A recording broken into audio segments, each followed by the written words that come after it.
İman ve hidayet mevzuunda meşiyet ilahi her şey. Kur'an'ın düstur ve prensiplerinden meseleyi çıkaranlar diyorlar ki, iman senin iradeni sarf etmenle Allah'ın senin içinde yaktığı bir ışıktır. Cenab-ı Hak içimizi aydınlatsın. Sen çalışacaksın ama imanı sen yaratamazsın.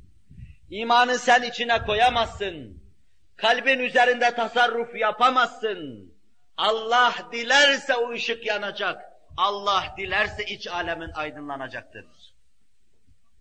Allah Celle Celaluhu şöyle buyuruyor. وَلَوْ شَاءَ رَبُّكَ لَآمَنَ مَنْ فِي الْأَرْضِ كُلُّهُمْ جَمِيعًا. Habibi Zişanım, eğer senin Rabbin dileseydi, seni terbiye eden, kemale erdiren ve bütünün terbiyesi, kabzayı tasarrufunda olan Rabbin dileseydi, bütün insanlar iman ederdi ama bütünü iman ederdi. وَلَوْ شَاءَ لَجَمَعَهُمْ عَلَى الْهُدَى. Senin Rabbin dileseydi onları hidayette toplayıverirdi. Herkes secdeli olurdu.